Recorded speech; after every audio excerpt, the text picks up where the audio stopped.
Hugues Parent, tout d'abord, quel était l'objectif de cette rencontre aujourd'hui avec les chefs d'entreprise azuréens? L'objectif, c'était de leur présenter la stratégie que le gouvernement a arrêtée et qui comprend bien entendu le pacte bien connu de compétitivité et de croissance, à l'intérieur duquel on retrouve le crédit d'impôt, la création de la banque publique d'investissement, mais également de replacer tout ça dans une perspective plus large. Il y a une vraie stratégie, elle comprend de nombreux éléments, des éléments défensifs en matière d'emploi, des éléments offensifs en matière de compétitivité des entreprises, donc venir leur expliquer cette image globale, au-delà des différentes mesures que les chefs d'entreprise, qui n'ont pas toujours le temps de disséquer les stratégies gouvernementales, différentes mesures que les chefs d'entreprise connaissent. Et puis deuxièmement, c'était surtout de les entendre de manière à ce qu'ils puissent s'exprimer et de manière à ce que je puisse, moi, faire remonter au gouvernement les interrogations qui se posent, qui sont souvent pas toujours totalement dans le sujet, mais qui sont très importantes. Par exemple, les problèmes d'observation des mêmes règles entre les Italiens et les Français, parce que les pratiques peuvent être assez différentes et la fermeture de certains marchés en Italie ne correspond pas forcément à la même pratique chez nous. Le fait qu'il y ait des sujets qui se posent sur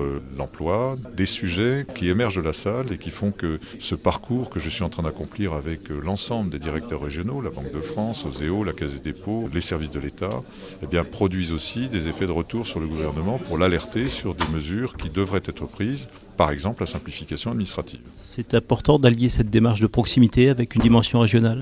Oui, c'est important d'abord parce qu'au niveau régional, nous avons l'instance de pilotage et de décision de la plupart de ceux qui étaient avec moi. Oseo a une direction régionale, la Caisse des dépôts a une direction régionale, la Banque de France aussi. Donc c'est important que par ma présence, j'amène tous ces directeurs à s'intéresser à une partie du territoire régional et on ne raisonne pas de la même façon ici qu'à Gap. Le pacte de compétitivité s'inscrit essentiellement dans une politique de l'offre, mais il comporte aussi une dimension pour l'emploi. Oui, alors il comprend dans sa partie, je dirais presque défensive, des mesures pour l'emploi. D'abord aller au-devant des entreprises qui ont des difficultés, c'est l'objet de la création des commissaires au redressement productif. Le volume d'emplois aidés qui évidemment permet de soutenir ceux qui sont les plus éloignés de l'emploi, et nous aurons encore plus d'emplois aidés cette année que nous en avions l'an dernier. Et puis il y a toute une mesure qui touche effectivement aux fondamentaux de l'entreprise, c'est la compétitivité, c'est l'accès au crédit, et c'est même la capacité d'ajuster la masse salariale avec le nouvel accord sur la flexibilité, échanger aussi contre un peu plus de sécurité pour les salariés. Alors, le crédit d'impôt, qui est un peu la mesure phare, est souvent perçu comme s'appliquant à partir de 2014. Or, il s'applique dès à présent?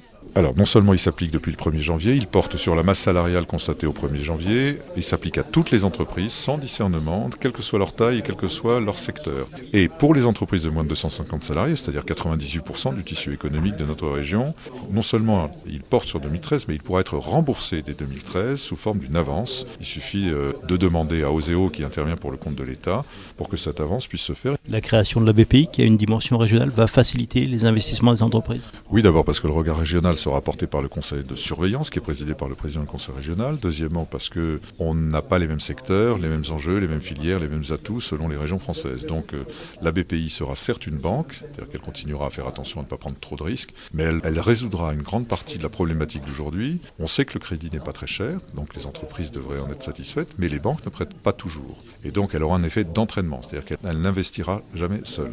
Les entreprises ont souvent des problèmes de trésorerie. Oseo pourra leur venir en aide? Oui, c'est le rétablissement d'une mesure qui existait en 2008-2009 qui avait été extrêmement opérationnelle. Oseo était doté sur le plan national de 500 millions d'euros pour apporter des garanties sur les lignes de trésorerie que les banquiers pourraient consentir à leurs clients. Ça veut dire donc que jusqu'à 50-60%, c'est Oseo et donc l'État qui prendra en charge le risque. Ça devrait faciliter de la part de la banque le déclenchement d'une ligne de trésorerie, sauf si les problèmes de l'entreprise sont des problèmes tellement structurels que de toute façon, qu'on finance la trésorerie ou pas, l'entreprise n'ira pas au bout.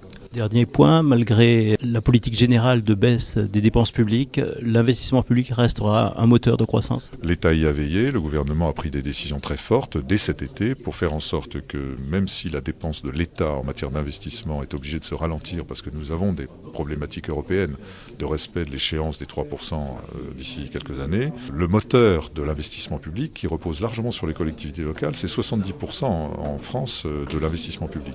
Ce moteur-là ne tombe pas en panne pour des raisons de financement. Or, vous savez que la Banque des collectivités locales, qui s'appelait Dexia, est tombée en panne l'an dernier, a fait faillite. Et donc l'État a pris des mesures immédiates de rétablissement d'abord de fonds, puis en créant une ligne particulière à la Caisse des dépôts, puis désormais en créant une banque qui sera la Banque des collectivités locales, avec la Caisse des dépôts et la Banque postale, de manière à ce qu'aucune collectivité, nous l'avons vérifié dans notre région, aucune collectivité ne se voit refuser l'accès au crédit dès lors qu'elle voudrait investir. Si elles prennent la décision de ne pas investir, c'est naturellement par une décision qui leur appartient, mais qui n'obéit plus à des principes financiers.